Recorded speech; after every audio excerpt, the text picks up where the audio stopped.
¿Cómo están amigos? Muy buenas noches. Estamos en la sesión número 9 de nuestro curso experto en finanzas corporativas. La anterior sesión básicamente vimos lo que es valuación de acciones, valuación de bonos y evaluación de empresas. La idea central o el mensaje central, queridos amigos, es que estamos aprendiendo valuación de activos y estamos viendo la empresa como un activo, donde si lo vemos nosotros como un balance y recordando siempre la lógica de partir siempre de un balance financiero, donde el activo condiciona la capacidad que tiene la empresa para generar flujo de caja y la estructura de capital, la combinación de deuda-patrimonio, con el costo de cada fuente de financiamiento, es decir, la deuda tiene su costo asociado, también los recursos propios tienen su costo asociado. A partir del conocimiento de ambos, nosotros calculamos lo que es el costo promedio ponderado de capital. Entonces, ¿qué es lo que hacemos nosotros fundamentalmente? Es hacer una proyección. Hacemos una proyección de los flujos de caja que la empresa va a generar en el futuro, ¿sí? Y luego esos flujos de caja que esperamos obtener en el futuro, lo que hacemos nosotros es traerlos al presente. Y cuando utilizamos esos flujos de caja, es decir, el valor actual de los flujos de caja libre, actualizado con el costo promedio ponderado de capital, que es lo que estamos obteniendo, el valor de la empresa. O sea, cuánto valen los activos de la empresa, cuánto vale la inversión de la empresa. Entonces, vimos la parte conceptual y también hicimos un conjunto de problemas con idea de tener mayor claridad en el concepto de evaluación. Ahora lo que vamos a hacer es la solución de un caso orientado a la evaluación, ¿sí? Entonces, primero lo vamos a leer brevemente de qué trata el caso y luego en el transcurso de la sesión lo vamos a resolver. Voy a ocultar mi imagen para hacer la lectura y voy a habilitarla cuando ustedes hagan una consulta, ¿ya? Bien, amigos. Entonces vamos a partir desde el principio, ¿no? ¿De qué trata el caso que vamos a ver el día de hoy? Dice que Don Víctor y Valencia Citrus S.A. Un viaje de crecimiento y transformación. Don Víctor es el gerente general de Valencia Citrus S.A., una empresa dedicada a la producción y comercialización de bebidas rehidratantes, fundada en 2015. Valencia Citrus ha estado operando en el mercado durante 9 años. Desde sus inicios, la empresa ha gozado de una excelente aceptación por parte de los consumidores, lo que ha permitido un ritmo de crecimiento notable. Inicialmente la empresa comenzó como SRL, Sociedad de Responsabilidad Limitada. Sin embargo, a medida que el negocio creció exponencialmente, surgió la necesidad de reestructurar la empresa. En respuesta a este crecimiento acelerado, la empresa transformó su estructura organizativa a una sociedad anónima y decidió cotizar en el mercado bursátil. ¿Qué más nos dice? Este cambio estratégico no solo reflejó el éxito y la inversión de Valencia Citrus, sino también abrió nuevas oportunidades para financiar su expansión y consolidar su posición en la industria de bebidas rehidratantes. La empresa, de su salida a cotizar en bolsa, no ha repartido dividendos.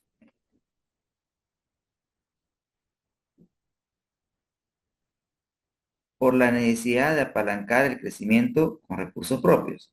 O sea, ¿por qué no ha repartido dividendos? Para apalancar el crecimiento. Eso es lo que nos está diciendo, ¿no? ¿Sí? La empresa de su salida a cotizar en bolsa no ha repartido dividendos, ¿sí? por la necesidad de apalancar el crecimiento con recursos propios. Perfecto. Recordando siempre que una vez que una empresa define su estructura de capital, tiene una tasa de crecimiento que es igual a ¿qué? Es igual a ROE por la política de retención. ¿Sí? Entonces, esta es la tasa máxima a la cual la empresa puede crecer manteniendo la estructura deuda-patrimonio. Si una empresa quiere crecer a una tasa superior, pues tendrá que hacer una modificación de su estructura de capital. Entonces, para no modificar la estructura de capital, lo que está haciendo la empresa es reinvertir la utilidad y no repartir dividendos. Entonces, recordemos que la finalidad del caso es valuación de acciones. Y cuando nosotros evaluamos acciones, ¿qué necesitamos? Necesitamos los dividendos. Es decir, ¿se acuerdan ustedes que nosotros hicimos ejemplo de que una empresa proyecta los dividendos hacia el infinito? Proyecta los dividendos esperados, y luego esos dividendos lo actualizamos. Pero ¿qué sucede? Esta empresa no paga dividendos. Entonces, si la empresa no paga dividendos, ¿cómo determino el valor intrínseco de una acción? Pues valorando a la empresa. O sea, primero debo valorar la empresa. Y es eso lo que nosotros vamos a hacer en este caso. Buenas tardes, Belín. Bienvenida. Entonces, retomando un poco, ahora veamos el contexto. Don Víctor cree que ha cumplido su ciclo en la empresa y piensa retirarse para tener una vida tranquila. Con este fin, ha decidido contratarlo a usted para estimar el valor intrínseco de la acción de la empresa y determinar si es el momento adecuado para realizar una venta. En los anexos se encuentran los estados financieros de las últimas 3 gestiones de la empresa, los cuales serán esenciales para llevar a cabo esta evaluación. Entonces, contexto de la proyección. El caso me dice que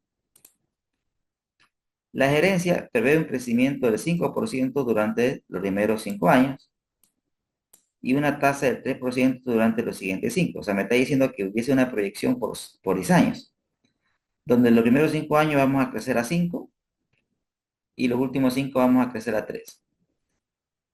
Para determinar el crecimiento perpetuo, la empresa planea mantener una tasa de crecimiento,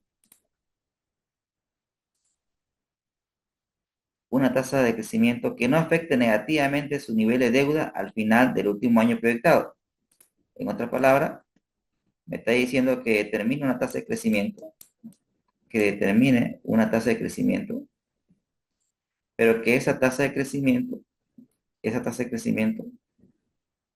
no afecte la estructura de capital. Es decir, no afecte la combinación deuda-patrimonio, que no se ve afectada. Eso es lo que el caso me está sugiriendo. Bien, ahora, contexto del mercado. Actualmente, en el mercado existen 10 millones de acciones en circulación de la empresa. El precio de mercado de cada acción es de $8.000, determinado por la oferta y la demanda. Muy bien. La oferta y la demanda han determinado que el precio de una acción de esta empresa sea de $8.000. Y acá tenemos nuestra tarea. Primero nos pide que hagamos un análisis y luego que valoremos la empresa, ¿sí? Luego determinar el valor intrínseco, es decir, determinar el valor de una acción, y luego en función de ese valor vamos a aconsejarle si, si le conviene vender o no. Entonces, amigos, debo preguntar hasta aquí. ¿Se entendió lo que nos pide el caso?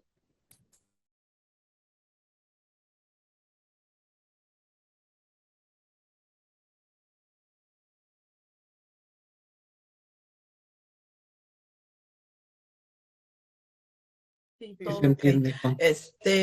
Una consulta respecto a Adelante, la tasa gracias. de crecimiento. Este, ¿Cómo podemos hallar o existe una metodología para hallar esa tasa? ¿Cómo sabemos a cuánto vamos a crecer a futuro? Perfecto. Se refiere a, a la proyección de crecimiento de la gerencia, ¿sí? A estas tasas Eh, o la eh, perpetua. a la, a la tasa del 3% los siguientes 5 años. Ah, ok, ok.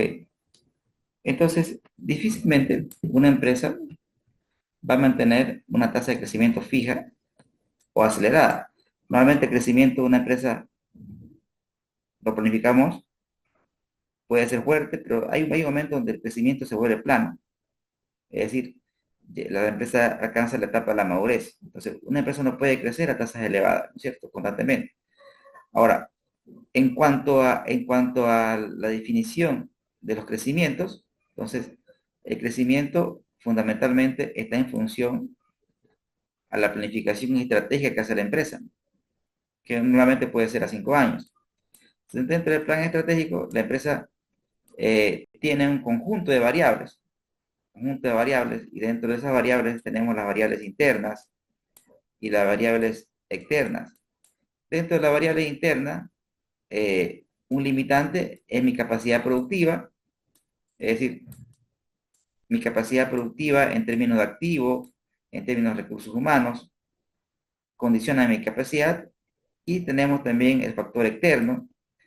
Dentro del factor interno también está mis esfuerzos de marketing que van a incentivar a la demanda para que favorezca de manera positiva el crecimiento. Y dentro de los factores externos tengo que tomar en cuenta el macroentorno, es decir, el macroentorno, los factores políticos, económicos, sociales, tecnológicos, como también el microentorno, donde la competencia, tengo que ver la competencia, los proveedores, los números de sustitutos. Entonces, la conjugación de variables externas e internas conjugan y se determina a qué ritmo podríamos crecer los primeros años. Y todo esto se hace para hacer el plan estratégico. Ahora, en cuanto al crecimiento, luego de esos 5%, es 3% una buena fuente, digamos, es el crecimiento vegetativo. ¿A qué me refiero con crecimiento vegetativo? Si usted tiene un producto razonablemente bueno, usted va a crecer, claro que va a crecer, pero ¿a qué ritmo va a crecer? Usted va a crecer al ritmo que crece la industria. Una buena fuente de información es la tasa de crecimiento de la industria. Ahora, si no tuviera esa fuente primaria de información, podría tomar el crecimiento del Producto Interno Bruto del departamento, ¿no? O en todo caso, del país si no tuviera ese dato del departamento. Son fuentes que me permiten identificar la tasa de crecimiento, pero al final del día no hay una fórmula matemática que me diga, ok, esta es la tasa y se acabó, sino son metodologías, ¿no? Por ejemplo, en el sector, por ejemplo, a ver, si soy una empresa que produce grano, o sea, que produce harina, por ejemplo, harina de harina y requiero planificar mis, mis ventas, ¿no? Entonces, ¿qué haría? Por ejemplo, identificaría, ok, yo requiero el grano digamos, de trigo para hacer harina. Entonces, ¿cómo planeo mi crecimiento? Entonces, una fuente podría ser la superficie cultivada, ¿no es cierto? De trigo, el rendimiento por hectárea. Luego existen organizaciones que proyectan a qué ritmo va a crecer la superficie cultivada y el rendimiento de trigo por hectárea. porque ese es el total. A ese total yo debo ver que no todo es para mí como empresa. Hay una parte de la torta que me va a tocar a mí y las otras se la van a repartir a las demás empresas. Entonces tomo una parte del mercado. Entonces, esa, por ejemplo, es una metodología para estimar ese crecimiento. Otro ejemplo, en el caso de las universidades, o sea, ¿cómo planeo mi crecimiento como universidad? Como universidad tengo una variable interna que es mi capacidad instalada, que es la cantidad de estudiantes que puedo albergar. Eso es interno. Y lo externo es la cantidad de bachilleres que egresa cada año, el ritmo de crecimiento de esos bachilleres, cada vez egresan más bachilleres. Ahora, de esos bachilleres, ¿cuánto corresponden a universidades privadas?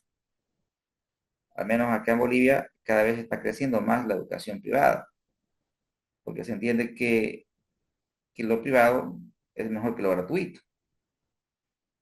Entonces, ¿qué sucede? Entonces, esa es una variable externa, una variable interna, pero también están mis esfuerzos de marketing para captar ese crecimiento. Pero no todos los estudiantes que egresan van a formar parte de la universidad que estoy analizando. Tengo que ver cómo se reparte la torta en el mercado. Un porcentaje van a ir a la universidad A, a la universidad B. Esos son criterios que se deben utilizar para, para estimar mi crecimiento. Otro ejemplo puntual e interesante, ¿no?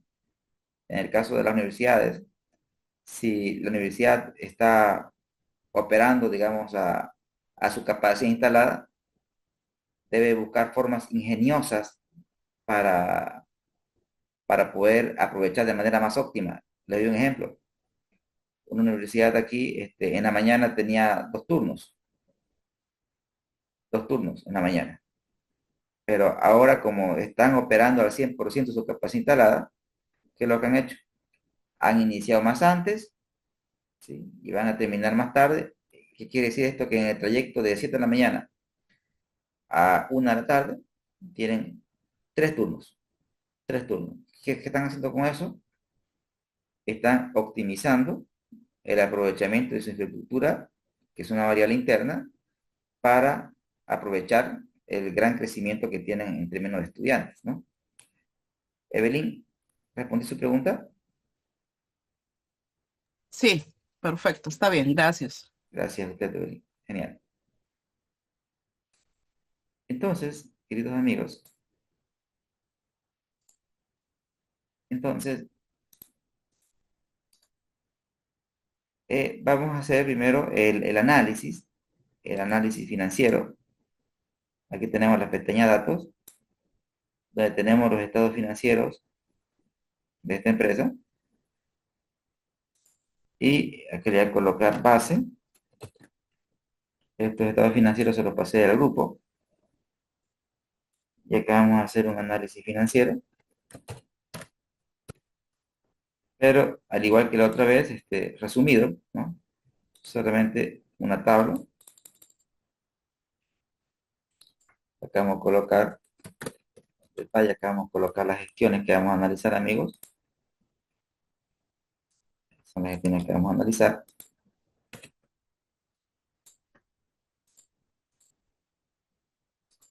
Y vamos a analizar primero indicador, vamos a colocar indicador. Y aquí a colocar la fórmula, ¿ya? Fórmula.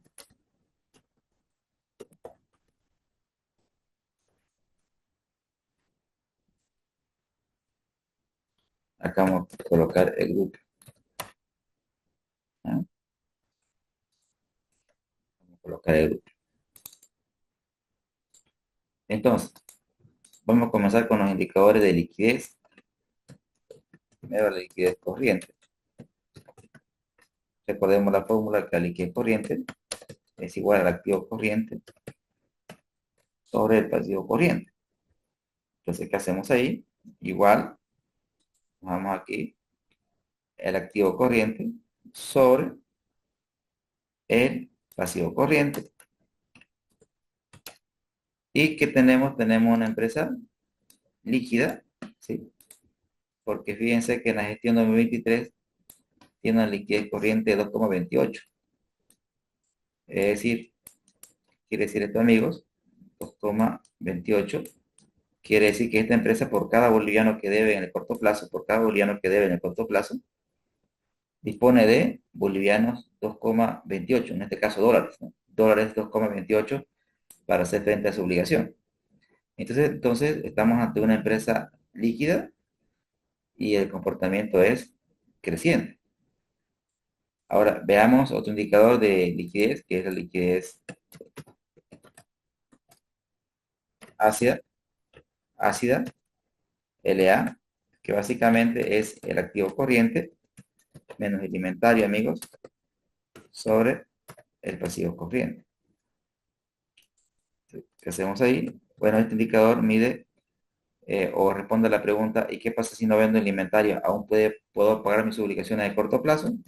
Veamos, le decimos al activo corriente, le resto su activo menos líquido que es el inventario, y eso agarramos y lo dividimos entre el pasivo corriente. Y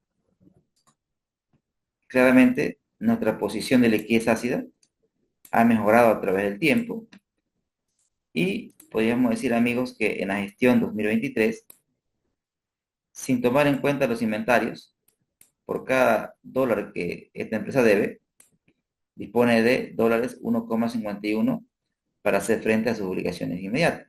Confirma la buena situación de liquidez que tiene la empresa. Y finalmente, calculamos la liquidez inmediata, liquidez inmediata, que es el disponible sobre el pasivo corriente. ¿Qué hacemos? Disponible sobre el pasivo corriente. Miren ustedes que la posición de disponible en esta empresa ha mejorado año tras año. Recuerden que esta empresa no reparte dividendos, ¿no es cierto? O sea, toda la utilidad se reinvierte. ¿Qué significa este 87%? ¿Qué significa un LI de 87%? Quiere decir que si todos, si todos nuestros pasivos vinieran a cobrarnos con efectivo, podríamos hacer frente hasta un 87%. Entonces, es una empresa muy líquida. Estamos viendo las razones de liquidez, ¿no? Estamos viendo las razones de liquidez. Ahí tengo una pregunta de Evelyn. Adelante, Evelyn, su pregunta. Es la liquidez inmediata es a corto plazo, ¿no? Es totalmente correcto, Evelyn. Tal cual. Ah, ya, ya, ya. Y si fuera largo, Ok. ¿existe o no existe ese No, ratio? en realidad, en la literatura a ese ratio le llaman ratio de solvencia, ¿no? ¿Sí? La liquidez es de corto, ¿no? La solvencia es de largo, ¿correcto? Y eso lo vamos a Ah, ver perfecto. en las razones de endeudamiento, que ahora mismo lo vamos a ver, Evelyn, pero la pregunta es muy pertinente, ¿correcto? Sí, sí, genial. Perfecto. Entonces continuamos con la aventura. Genial. Ahora vamos con los ratios de deuda. Primero vamos a calcular el índice de deuda. El índice de deuda es igual al pasivo total sobre el activo total, que es igual a ¿qué? Al pasivo total, todo el pasivo, dividido entre el total activo. Y lo expresamos en porcentaje. Y aquí claramente vemos que un claro comportamiento creciente del índice de deuda, pero aún consideramos que tiene un bajo nivel de deuda, no supera el 50%. Ahora, ¿qué es lo que me dice este indicador? Que la empresa, sus activos, su inversión,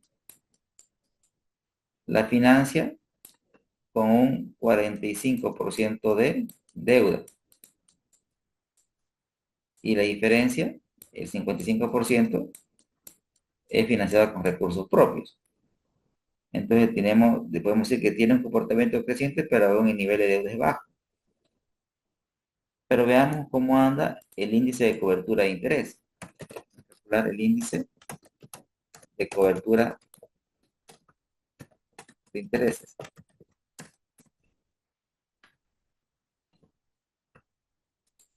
Vamos a ver cómo anda el índice de cobertura de interés.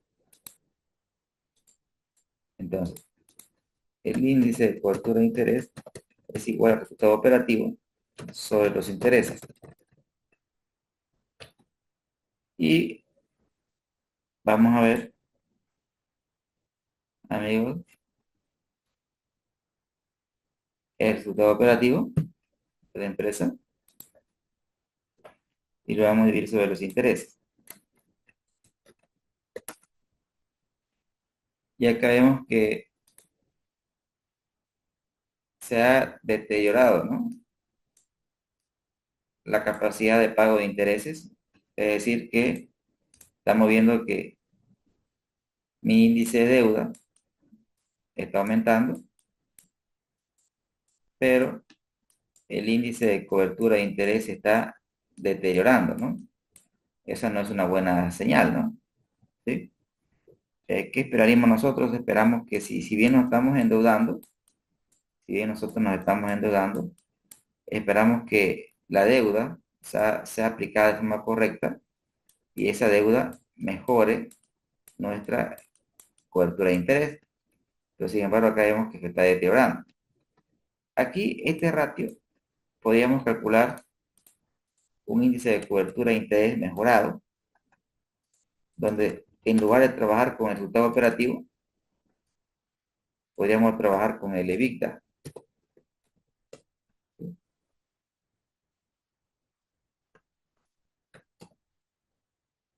Entonces tendríamos que calcular el EBITDA aquí. EBITDA. ¿Y cómo calculamos el EBITDA?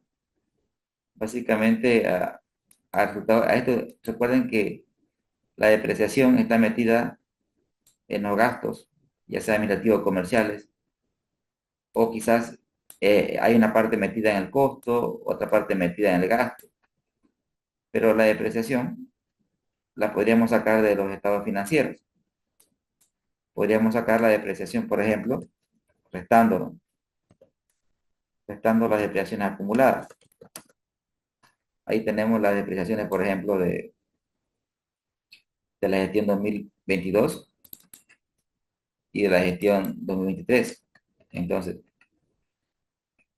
¿y cómo saco la de 2021? No tenemos 2020, pero podríamos optar que sea similar, digamos, ¿no? Solamente para este ejemplo. Entonces, ¿qué hacemos para calcular el EBITDA?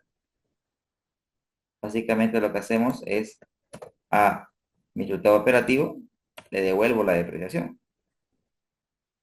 Le devuelvo la depreciación. Y ya con eso, ya con mi EBITDA, usted ya puede mejorar este ratio. Puede mejorar la precisión de este ratio. Es decir, el EBITDA sobre los intereses.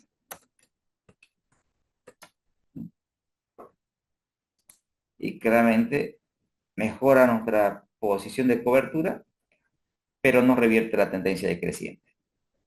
Bien, ahora vamos a ver el índice de calidad de deuda, amigos. El índice de calidad de deuda es igual al pasivo corriente sobre pasivo total. Es decir, vamos a agarrar nosotros y vamos a dividir el pasivo corriente sobre el total pasivo.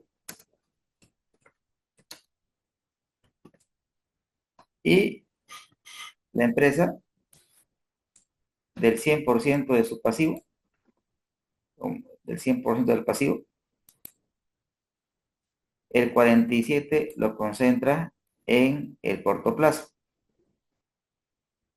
Entonces, si bien la participación de deuda a corto plazo es baja, no supera el 50%, pero el comportamiento es creciente.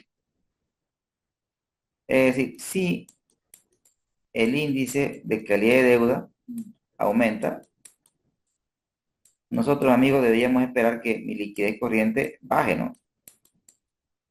Pero aquí no ocurre eso. Vean que pese a que la empresa cada vez tiene más deuda concentrada en el corto plazo, el ratio de liquidez está mejorando, pese a que cada vez tengamos más deuda en el corto plazo. Entonces, en la parte financiera tenemos una empresa líquida, tenemos una empresa con baja deuda, puede pagar los intereses sin problemas. Sin embargo, podemos observar una tendencia decreciente en la cobertura que podría tornarse peligroso en el futuro si se mantiene la tendencia. Cada vez concentra más deuda en el corto plazo, eso podría comprometer los niveles de liquidez a futuro. Deberíamos buscar algo equilibrado, o sea que con otra palabra cortar la tendencia. Ahora, eso es amigos en cuanto a deuda. Aquí estamos viendo las razones de deuda de la empresa. Ahora vamos a ver las razones de eficiencia. Comenzamos con la rotación de activos.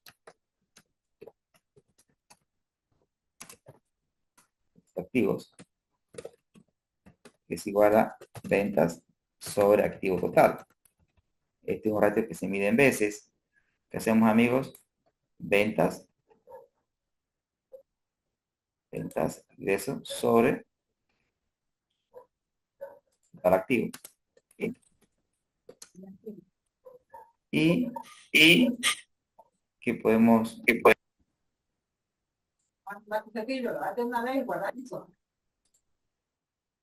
Perdón, Hay un audio, sí, sí, ya lo silencié, gracias. ¿Qué podemos ver acá, amigos? Miren que la rotación, ¿sí? Primero sube y luego baja, ¿no es cierto? O sea, ¿qué esperamos nosotros? Esperamos siempre que la rotación tenga un comportamiento creciente, ¿no? ¿Qué significa este 0,71? Recordemos, rotación de activos, 0,71. Se sobreentiende que debajo tenemos la unidad, amigos. Entonces, y acá tenemos la inversión. Y acá tenemos un resultado. ¿Qué decimos nosotros? Que por cada dólar invertido, ese dólar nos genera 0,71 dólares en ventas. Entonces, lo que ha pasado con respecto a la gestión anterior, ha existido un decrecimiento, pero no es porque la empresa venda menos. Tengo una consulta, sí, correcto, Belín bajó. Eh, Esto no es bueno para la rentabilidad, pero no es porque las ventas hubieran bajado en realidad, ¿no? Porque las ventas, si leemos el caso, la empresa está en constante crecimiento. La empresa está creciendo de manera constante y permanente. Entonces, no es un tema de crecimiento, es un tema de un fuerte nivel de inversiones, ¿no? Un fuerte nivel de inversiones, fundamentalmente, fíjense, tiene una fuerte concentración de recursos en disponibles, ¿no? ¿Sí? Estos recursos que la empresa los tiene, no le está afectando al ratio.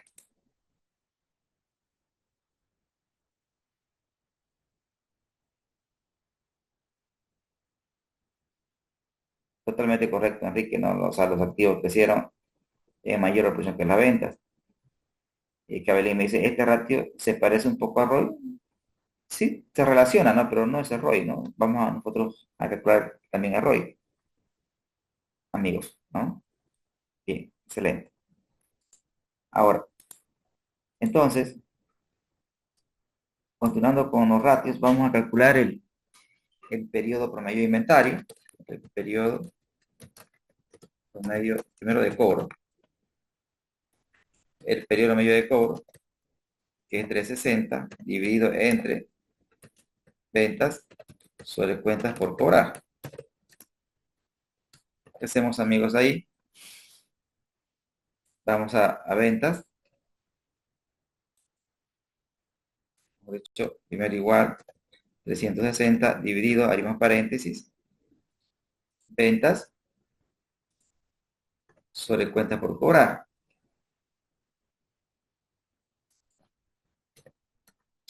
Y lo arrastramos, ¿no?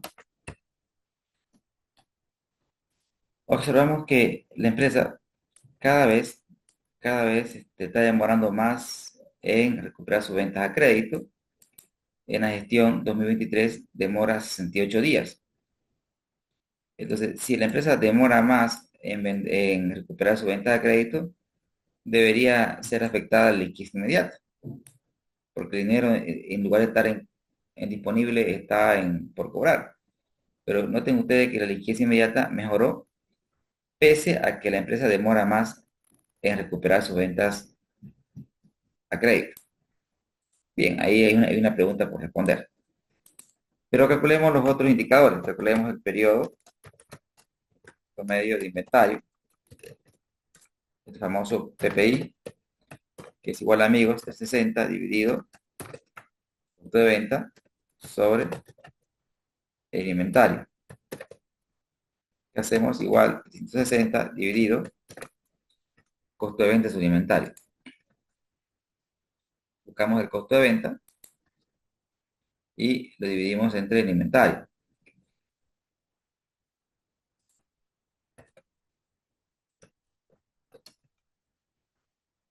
De igual forma que notamos que la empresa cada vez está demorando más en hacer efectivo su inventario o en rotar su inventario. Tarda en rotar su inventario 130 días. Si la empresa demora más en vender su inventario, también se afecta a la liquidez inmediata. Pero pese a que la empresa demora más en vender su inventario, pese a eso, su liquidez inmediata ha mejorado. O sea, hay otra variable que está explicando el porqué del incremento de la liquidez inmediata. Veamos el otro indicador, que es el periodo promedio de pago, PPP, que es igual a 360 dividido entre el costo de venta sobre las cuentas por pagar. ¿Qué hacemos ahí, amigos? Ahí lo que hacemos es igual 360 dividido entre costo de venta,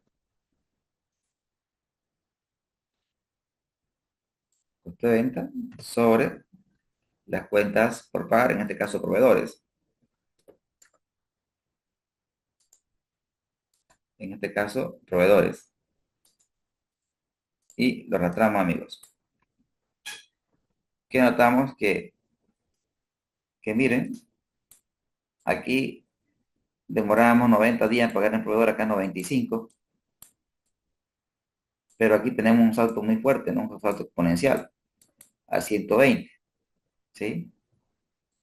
Es decir, estamos demorando más en pagar al proveedor, ¿sí? Si usted demora más en pagar al proveedor, eso mejora la posición de efectivo de la empresa. Eso mejora la posición de efectivo de la empresa. Entonces, aquí podríamos, una de las variables que podría explicar la mejora en la liquidez inmediata es que la empresa está demorando más en pagar a los proveedores. Esto es bueno para las finanzas, pero tendríamos que ver si esta demora es realmente porque hemos renegociado con los proveedores. Si esa es la figura, estamos bien, pero si esta demora es porque no estamos cumpliendo con los plazos, estamos mal. Y finalmente, el ciclo de comercio efectivo, amigos, que es el ciclo de comercio efectivo, que es el periodo medio de inventario, más el periodo medio de cobro, menos el periodo medio de pago. Igual, cobro más inventario menos pago. Y miren,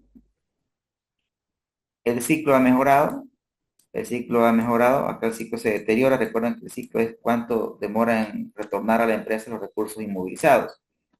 Es decir, es el tiempo que transcurre, el ciclo, amigos, es el tiempo que transcurre entre el pago al proveedor, es decir, usted paga al proveedor y cuando el cliente me paga su cuenta por cobrar, pero el cliente cuando me paga su cuenta por cobrar también viene mi utilidad, ¿no, amigos? Porque al proveedor yo le pago el costo, pero el vendedor, cuando genera una venta, el comprador me devuelve mi costo más la utilidad.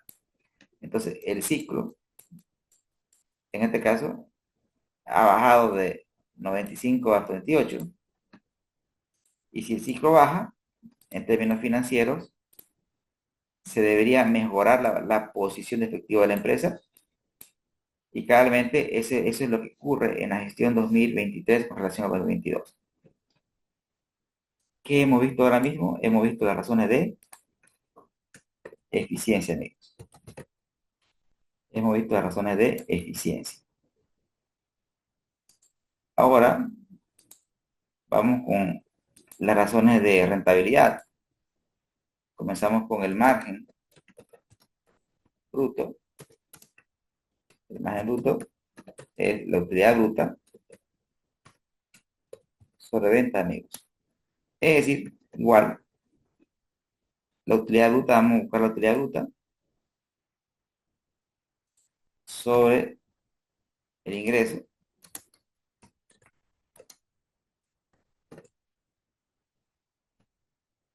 ¿Y qué vemos aquí? Un deterioro en el margen bruto. Hemos pasado de 38 a 37, que quiere decir que la empresa de su ingreso, el 37%, o sea, del ingreso que la empresa tiene, del ingreso que la empresa tiene, después de haber cubierto el costo de venta, o sea, después de haber pagado el costo de venta, después de haber cubierto el costo de venta, tenemos una ganancia bruta del 37%. Ahora, recuerden ustedes que por qué puede caer un margen bruto. Puede ser por una reducción del precio, puede ser un aumento del costo variable unitario, puede ser que la empresa hubiera tenido una estrategia agresiva de descuento, ¿sí? Son una de las variables que podría afectar a margen bruto. Veamos cómo está la empresa a nivel de margen operativo, ¿sí? Margen operativo. El margen operativo, amigos, es el resultado operativo sobre ventas. Entonces, el margen operativo va a ser igual a qué? A mi resultado operativo sobre las ventas. Y aquí vemos que la tendencia se mantiene igual que el margen bruto. Es decir, que esta empresa, después de haber pagado, tengo una consulta, Es en interno, profesor, para usted o más. perfecto, perfecto, bien, perfecto, bien. Entonces, ¿qué notamos acá, queridos amigos? Que el margen bruto tiene un comportamiento decreciente, decreciente. Es decir, aquí recuerden ustedes que mis ventas son crecientes, pero mi margen operativo es decreciente. Es decir, mejora aquí, pero luego se deteriora en la gestión 2023. Entonces, obviamente que pasa algo, ¿no es cierto? Uno de los factores que está afectando el margen operativo claramente es el incremento del costo, probablemente, que ha hecho que tengan un menor margen bruto. Pero veamos cómo estamos a nivel neto. Veamos el margen neto. El margen neto es el resultado neto tal cual sobre las ventas. El margen neto, amigos, es el resultado neto sobre las ventas. Entonces, el margen neto es lo que nos queda después de. ¿Y qué notamos aquí? Miren ustedes que la empresa, después de que paga su costo de venta, después de que paga su gasto operativo, después de que paga sus intereses, después de que paga los impuestos, después de que cubre todos estos egresos, tiene una ganancia neta del 10,7%. Es decir, que de cada 100 bolivianos que la empresa vende, nos quedamos con bolivianos 10,7. O de cada $100 que la empresa vende, nos quedamos con 10,7. Claramente, toda empresa busca que aumente, y acá tenemos nosotros un deterioro en la última gestión. Veamos los indicadores tradicionales de rentabilidad ahora mismo. Los indicadores tradicionales de rentabilidad. Primero tenemos la rentabilidad sobre los activos. Es el famoso ROA, amigos, que es el resultado neto sobre el activo total. ¿Qué hacemos ahí? Resultado neto es una cuenta de resultado sobre el activo total. Estamos contrastando el resultado con relación al esfuerzo o la inversión total de la empresa. ¿Qué decimos aquí? Que por cada dólar invertido en los activos, ese dólar nos genera una ganancia neta del 7,6% en términos anuales. Es decir, que de cada $100 que invierta, de esos 100, ¿cuánto gana? 7,6. ¿Sí? Desde luego, siempre una empresa espera que su rentabilidad vaya en aumento, ¿correcto? Entonces, ya que vemos que nuestra rentabilidad ha decrecido en la última gestión. Veamos a ver cómo andamos en términos de rentabilidad sobre patrimonio. Rentabilidad sobre el patrimonio. El famoso ROE. Resultado neto sobre el patrimonio, amigos. ¿Qué hacemos aquí? Usted agarra y divide el resultado neto y divide entre el patrimonio.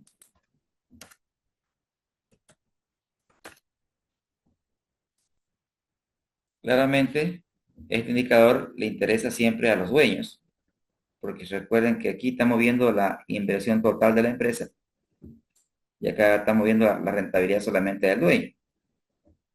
Y en la última gestión, por cada dólar que invierte el dueño en la empresa, sobre ese dólar, la empresa genera una ganancia neta del 13,80%. Si bien tenemos una empresa rentable, pero con una menor grado de rentabilidad en la última gestión. Ahora vamos a calcular el ROI, el retorno sobre la inversión. El ROI, aquí es igual, resultado operativo después de impuestos sobre la inversión financiera. El resultado operativo después de impuestos sobre la inversión financiera. Para eso, amigos, tenemos que calcular el balance financiero de la empresa. Vamos a determinar el balance financiero de la empresa. Deme, por favor, un segundo. Tengo un problemilla con mi internet, ahora lo voy a solucionar.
Amigos, ¿me escuchan bien?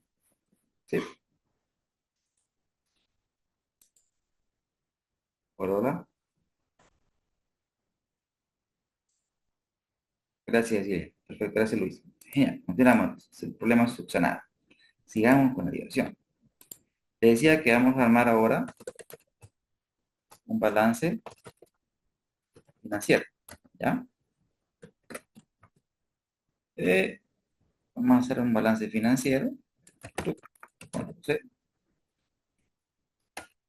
el balance financiero que vamos a colocar aquí, primero la necesidad operativa de fondos,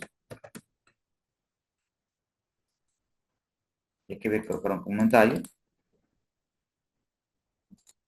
Recuerden ustedes que la necesidad operativa de fondos es igual al activo corriente menos el pasivo corriente sin costo. Entonces, hay que ser iguales, amigos, al activo corriente. Buscamos el activo corriente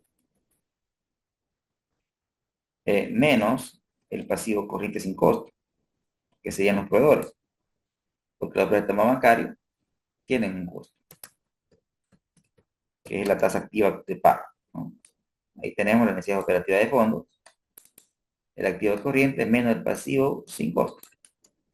Y luego acá vamos a colocar el activo no corriente, que ya lo tenemos definido. El activo no corriente, amigos, lo tenemos por acá. Ahí está, ¿no? La suma de ambos, se llama inversión. Se llama inversión. La suma de ambos es la inversión, amigos. Chum. Ahí.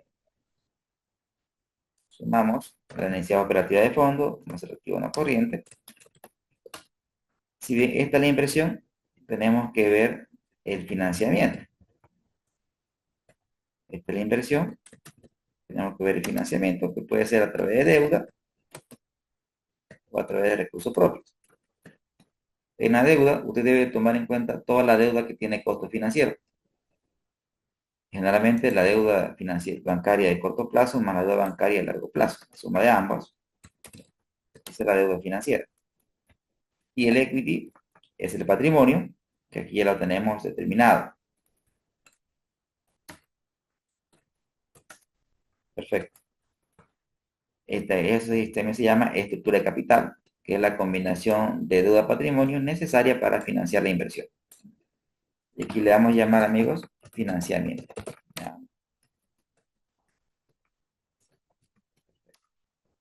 Entonces, SAS, con la escobita copio y pego, amigos. Y desde luego, de inversión tiene que ser igual de financiamiento, que es claramente lo que ocurre. Ahora, ¿para qué he hecho el balance financiero, queridos amigos? El balance financiero lo he elaborado para que para calcular el ROI, que es el resultado operativo después de impuestos.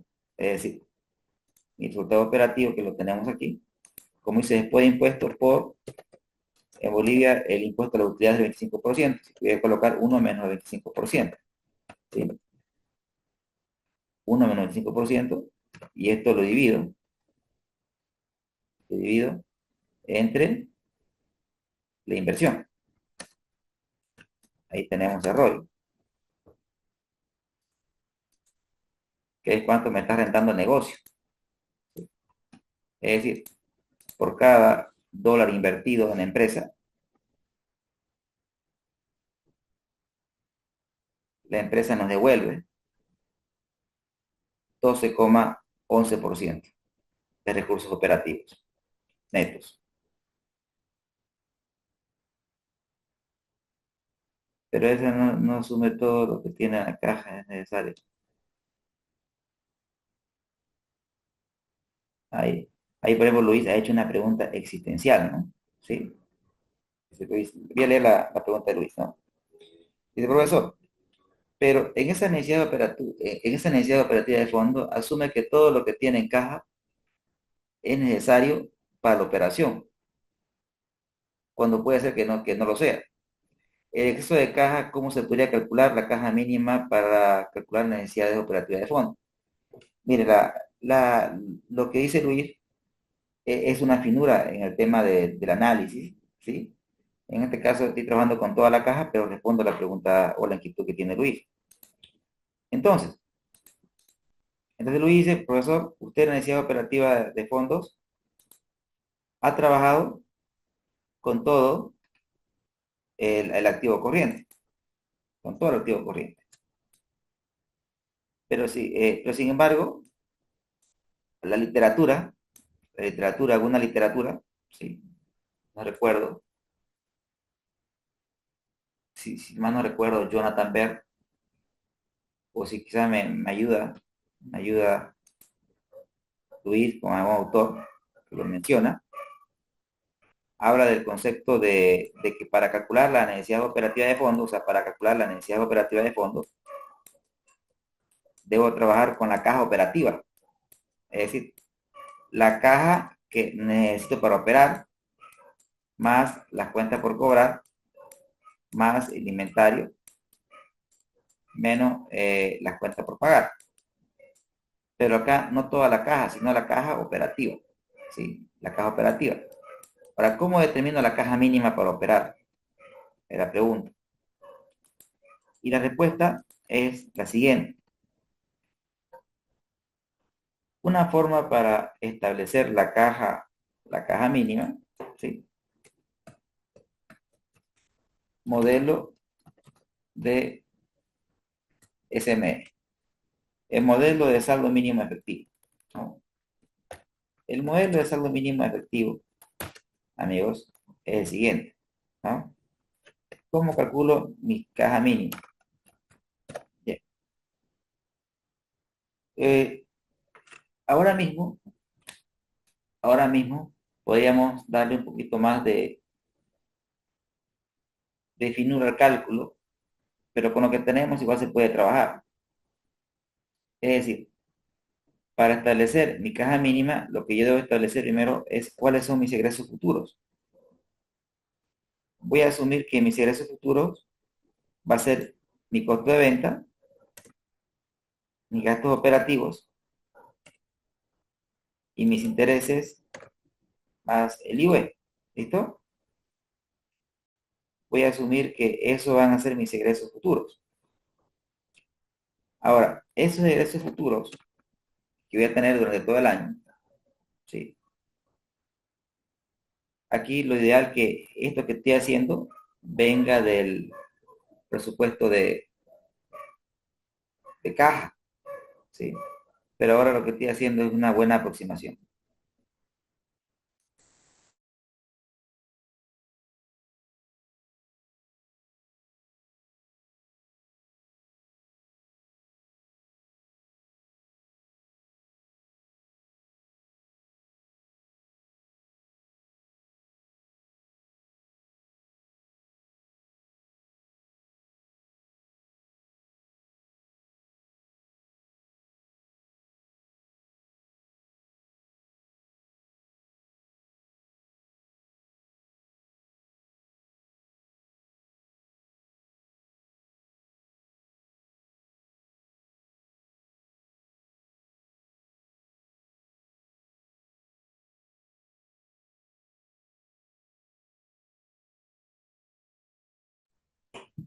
Bien, perdón. Es que no sé por qué me sale mensaje señal inestable, pero ya lo he solucionado, pero otra vez me salió. Le pregunto, amigos, en el transcurso de la sesión, ¿ustedes me escuchan con total normalidad, sin problemas?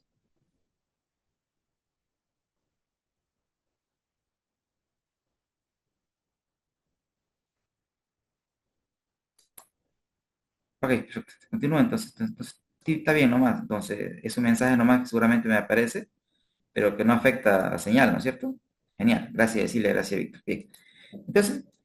Entonces, explico la lógica, ¿no?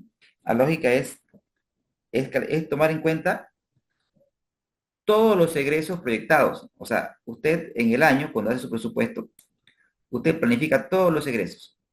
Sí, todos los egresos. ¿Listo? Todos los egresos. En este caso, los egresos los estoy sacando del ER. Ahora, esos egresos lo divido entre 360 y obtengo los egresos diarios. Esos egresos diarios usted lo puede multiplicar por el ciclo de conversión de efectivo, que es el tiempo que demora en volver los recursos invertidos a la empresa. ¿Sí?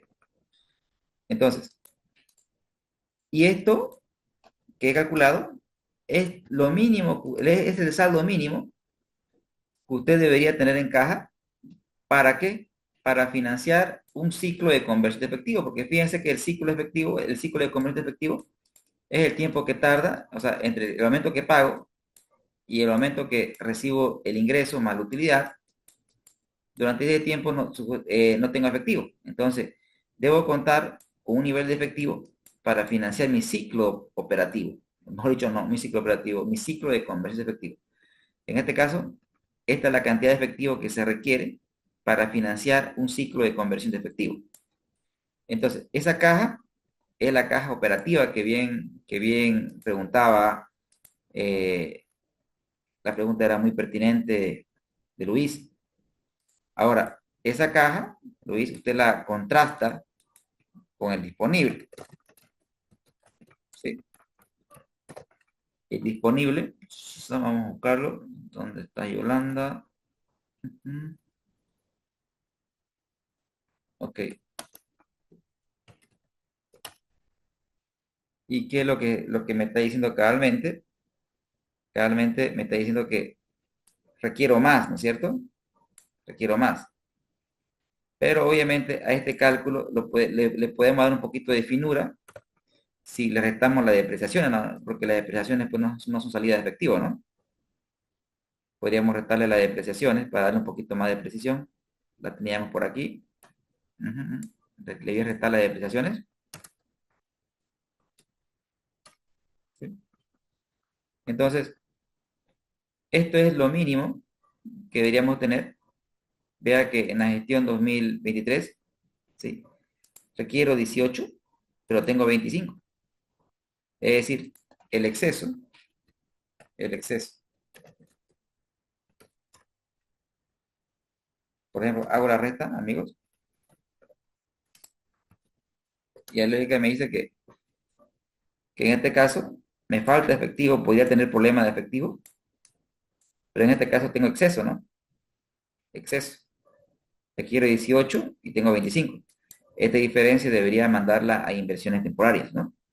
Y aquí debería pensar en una línea de crédito para financiar un probable problema en el futuro.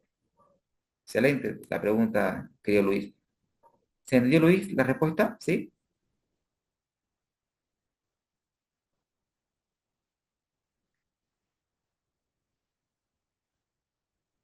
Excelente, Luis. Muy bien, excelente usted. Esa pregunta, como bien lo conversaba ahora en la tarde, ahora en la tarde tuve una charla muy tupida. Estaba hablando lo tengo registrado aquí, pero no tengo su nombre completo. Pero, no, bueno, aquí lo registré, pero no le coloqué su nombre y está aquí como Cachín. No, pero es un colega de Perú y justamente estábamos hablando de ciencia, ¿no? Y es espectacular. O sea, y estábamos, en los comentarios era que en estos cursos, recordemos que aquí hay varios colegas que son consultores, que tienen sus empresas, que son gerentes o catedráticos. Entonces, las preguntas que ustedes hacen son espectaculares porque eso nos ayudan a pensar y son las preguntas que hacen que estos cursos sean realmente interesantes, ¿no? Continuemos con la diversión, queridos amigos. Entonces, ya calculamos el ROI, ¿sí? Estos son los indicadores de rentabilidad, queridos amigos. Los indicadores de rentabilidad. Pues ya tenemos liquidez, deuda, eficiencia, rentabilidad. Perfecto. Vamos a hacer el análisis Dupont también, donde el Dupont, ¿de qué depende? El Dupont es un tema del margen neto, margen neto, rotación de activos y el multiplicador del apalancamiento. El margen neto, la rotación de activos y el multiplicador del apalancamiento, amigos, que es el multiplicador del apalancamiento.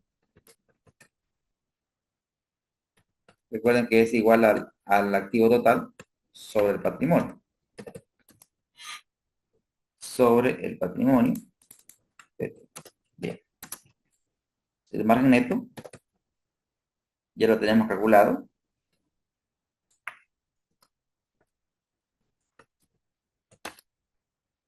Rotación de activos. Lo tenemos calculado en los ratios de eficiencia.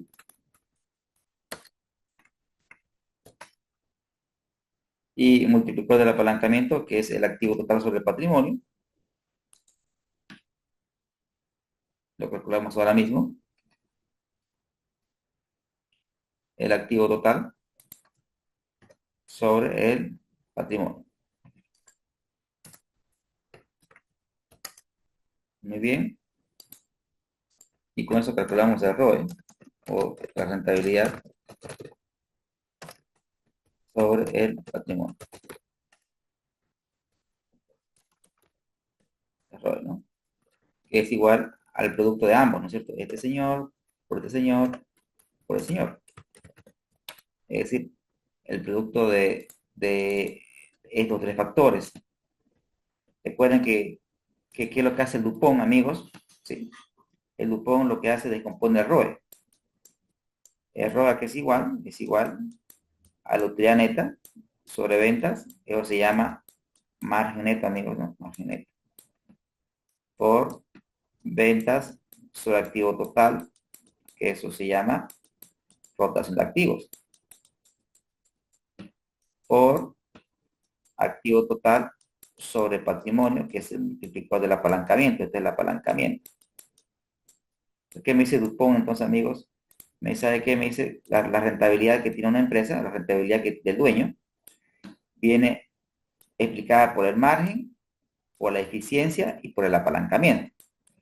Porque si ustedes hacen matemática, amigos, se dan cuenta que SAS se le puede eliminar, SAS, ¿y qué me quedaría? La utilidad sobre el patrimonio. Lo que hace Dupont es descomponer el ROE en factores, ¿no? Y vean que este ROE que hemos calculado a través de un producto, amigos, el ROE que hemos calculado a través de un producto es exactamente igual al ROE que hemos calculado nosotros de manera previa. Ahora, ¿pero para qué me sirve esto? ¿Para qué lo hacemos? ¿Para qué hacer más cálculo? ¿Para qué hacer el Dupont?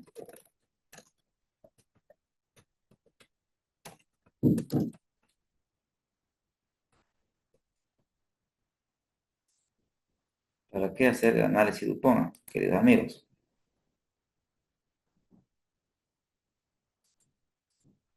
El análisis Dupont explica el por qué el aumento o la reducción de la rentabilidad, por ejemplo. Ahí claramente nosotros tenemos que nuestra rentabilidad se ha reducido, pero esa reducción de la rentabilidad que hemos tenido de pasar de 17 a 13, ¿a qué se debe? Fundamentalmente se debe a que tenemos una caída de margen, marginamos menos, somos menos eficientes en el manejo de los activos, y sin embargo el apalancamiento ha aumentado. El apalancamiento ha aumentado. Entonces, ¿qué podríamos decir, queridos amigos? Que pese a que el apalancamiento ha aumentado, pese a que el apalancamiento ha aumentado, la reducción de la rentabilidad se encuentra explicada por la caída en el margen bruto y la caída en los niveles de eficiencia de la empresa, ¿no?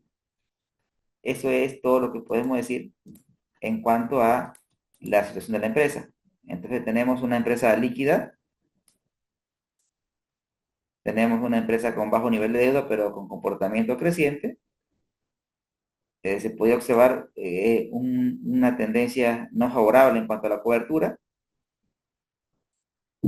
una tendencia preocupante en cuanto a la concentración de deuda a corto plazo, problemas en la gestión de las cuentas por cobrar, problemas en la gestión de inventario, que esto quizás ha provocado que la empresa busque mayor apalancamiento con los proveedores, la eficiencia total ha bajado, es decir, la rotación de activos ha caído, y esto puede ser explicado porque tenemos mucho concentrado en cuentas por cobrar, tenemos muchos recursos concentrados en inventario, y también tenemos muchos recursos concentrados en efectivo, ¿no? Sí. En cuanto a la rentabilidad, es una empresa rentable, pero la rentabilidad ha decrecido en el último periodo, explicada fundamentalmente por la caída del margen y la caída de la eficiencia. Entonces, queridos amigos, hemos dado respuesta al primer interrogante, que es hacer un análisis financiero de la empresa. Ahora, tenemos que hacer una proyección, pero para eso necesitamos conocer el flujo efectivo. Entonces, vamos a hacer el flujo efectivo histórico y luego comenzamos con la proyección del caso para poder hacer la valoración de esta empresa. Amigos, les solicito un break para refrescar la garganta y retornamos en la parte 2 de la clase con el flujo efectivo y la proyección de los estados financieros a 10 años. ¿Estamos, amigos?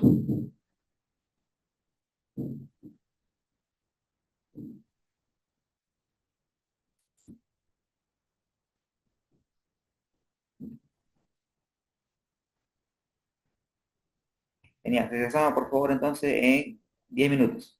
Gracias.